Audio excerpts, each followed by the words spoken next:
Billahi minasyaitonirrajim. Ya ayyuhalladzina amanu kutiba alaikumusyamu kama kutiba alal ladzina min qablikum la'allakum tattaqun.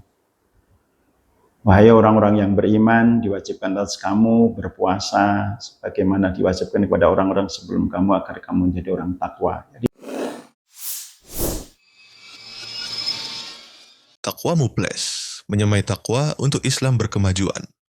Assalamualaikum warahmatullahi wabarakatuh. Waalaikumsalam warahmatullahi wabarakatuh. Innal hamdalillah nahmaduhu wa nasta'inuhu wa nastaghfiruh wa na'udzu billahi min sururi anfusina wa min sayyiati a'malina may yahdihillahu fala mudilla lahu wa may yudlilhu fala hadiyalah.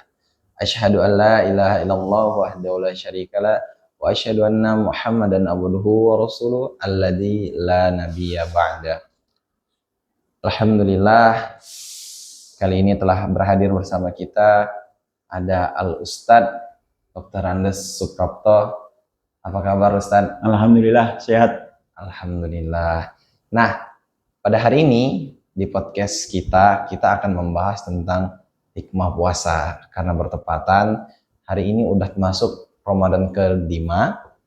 Nah, dan juga kita bakal membahas tentang semua hikmah-hikmah puasa yang bisa kita gapai.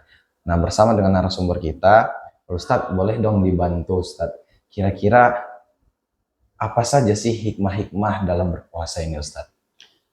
Terima kasih. Ya, kita mendasari ke ayat surat Al-Baqarah 183. Allah menyampaikan, A'udzubillahi minasyaitonirrajim. Ya ayyuhalladzina amanu kutiba alaikumusyamu kama kutiba alal ladzina min qablikum la'allakum tattaqun. Wahai orang-orang yang beriman, diwajibkan atas kamu berpuasa sebagaimana diwajibkan kepada orang-orang sebelum kamu agar kamu menjadi orang takwa. Jadi hakikat puasa itu sendiri adalah supaya pelaku mengerjakan puasa itu bisa menjadi orang yang takwa. Pastinya puasa punya hikmah yang cukup banyak. Di samping juga mengandung mungkin tauhid supaya kita dekat kepada Allah Subhanahu wa taala, tapi juga ada sosial. Bagaimana membangun hubungan kita sesama manusia. Di bulan Ramadan kita lapar-lapar, juga bagaimana merasakan orang lain lapar. Maka kita harus peduli terhadap orang-orang fakir miskin di dalam lingkungan kita, di masyarakat kita. Karena memang itu salah satu hikmah dari puasa. Dengan kita berlapar juga merasakan bagaimana orang lain juga lapar. Kalau lapar begitu susahnya, maka sekali lagi kita peduli, maka diwajibkan memperbanyak sedekah, kemudian nanti ada zakat fitrah dan seterusnya. Itu diantaranya kalau sebagian dari hikmah dari puasa itu sendiri. Ini itu yang saya sebut. Jadi Ustadz, kalau bicara tadi kan merujuk pada ayat Al-Baqarah 183 tadi, kan kita tujuan daripada puasa itu untuk menuju kepada ketakwaan ya.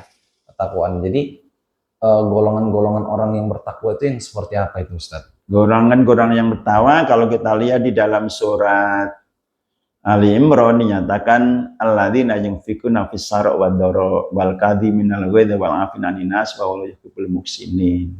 Itu orang-orang yang membelanjakan hartanya di jalan Allah baik dalam kondisi lapang maupun sempit. Jadi dalam Islam sebenarnya mengeluarkan infak itu wajib bagi dirinya sesuai dengan kadar kemampuannya. Jadi tidak harus menunggu kaya dulu, tidak. Karena ayat itu cukup gambaran alladzi, yaitu orang-orang yang membelanjakan hartanya di jalan Allah, baik dalam kondisi lapang ataupun sempit. Kemudian juga menahan amarahnya. Jadi perlu dijaga supaya kita memang tidak marah, walaupun kita bisa berhak marah, tapi tidak marah. Kemudian memaafkan kesalahan orang lain. Itu termasuk hikmah puasa. Jadi bagaimana kita bisa memaafkan kesalahan orang lain. Jadi itu perlu bagi kita. Konsep Islam bukan minta maaf, tapi justru memberikan kemaafan terhadap orang lain yang punya kesalahan kita. Dan itu termasuk yang pernah dijanjikan oleh Rasulullah. Orang yang masuk surga yang pernah dijanjikan Rasulullah adalah orang-orang yang hatinya bersih. Karena pernah Rasul mengucapkan kepada sahabat-sahabat bahwa akan datang orang yang ahli surga. Sampai 3 kali terus menerus. Ternyata orangnya itu juga. Tapi ternyata setelah diselidiki mereka selalu memaafkan kesalahan orang lain. Nah, Ustadz, kalau gitu apa yang harus kita persiapkan dalam menghadapi Ramadan ini, Ustadz? Dalam berpuasa contohnya, apa-apa saja yang harus kita sediakan atau apa yang harus kita lakukan selama berpuasa ini, Ustadz? Nah, yang harus kita lakukan, yang pertama memang memperkuat iman itu sendiri. Karena iman itu yang saya sampaikan tadi adalah merupakan energi, kekuatan yang luar biasa. Karena keyakinan kepada Allah dengan benar, itu akan mendorong untuk berjuang dan berjuang dalam rangka menegakkan kebenaran. Jadi yang diperjuangkan, yang kita persiapkan terutama memperkokoh iman. Iman itu yang kita perkokoh dulu. Karena apapun yang kita persiapkan tanpa iman yang kokoh itu akan lemah. Kekuatannya tidak ada. Maka disitulah yang paling penting, karena sekali lagi iman itu merupakan energi mendorong untuk kita beramal dalam rangka mencari keridhaan Allah Subhanahu wa taala. Jadi Ustadz, gimana kalau misalnya orang yang berpuasa tapi dia tidak merasakan lapar dan haus, dan dia juga tidak melaksanakan sholat. Nah, itu apakah termasuk orang-orang yang mendapatkan hikmah puasa, Ustadz? Tidak seperti itu. Mestinya dengan yang berpuasa, karena itu landasan dulu yang paling penting. Apakah puasa itu landasannya? Kalau puasa tidak dilandasi atas iman, maka dia akan tidak punya nilai di sisi Allah Subhanahu wa taala. Jadi semua landasan utama itu kan iman. Makanya ya ayyuhalladzina amanu, yang dipanggil itu hanya orang yang beriman. Karena yang sanggup bisa menjalankan puasa dengan baik dan memperoleh hasil yang takwa tadi, itu hanya orang yang dilandasi dengan iman. Tanpa iman nggak akan bisa menghasilkan. Oke. Boleh dong Ustadz dikasih apa ya, motivasi Ustadz, motivasi mungkin boleh dari potongan ayat terkait orang-orang yang berpuasa akan mendapatkan apa, seperti itu Ustadz. Sebenarnya cukup gamblang sebenarnya, ayat mengatakan di ayat seperti surat Al-Imran tadi, di ujungnya wallahu yuhibbul muhsinin. Allah itu mencintai orang-orang yang berbuat baik. Puasa adalah perbuatan baik.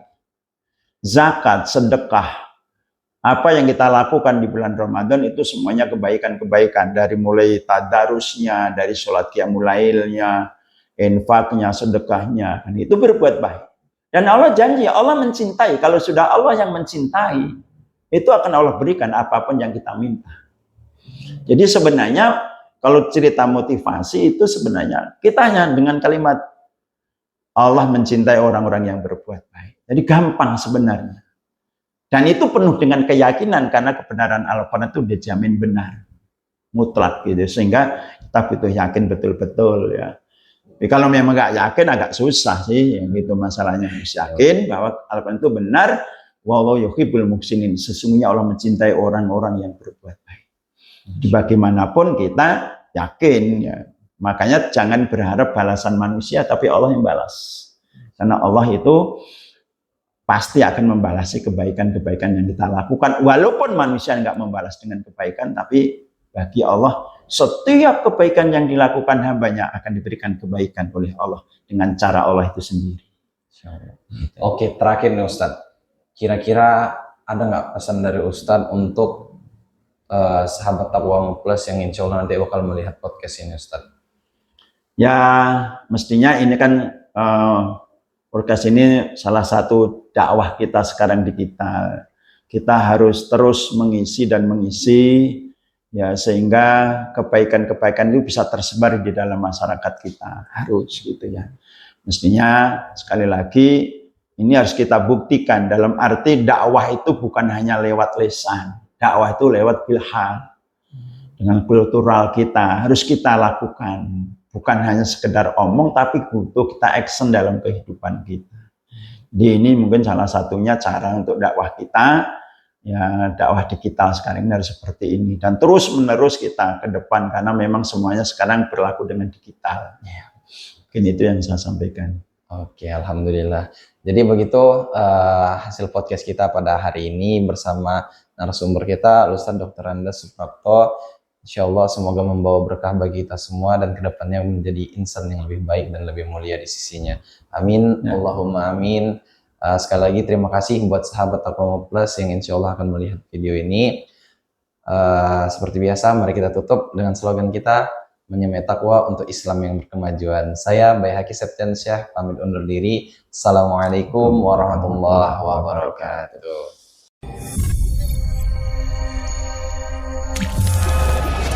Studio Podcast Takwamu Plus, menyamai takwa untuk Islam yang berkemajuan.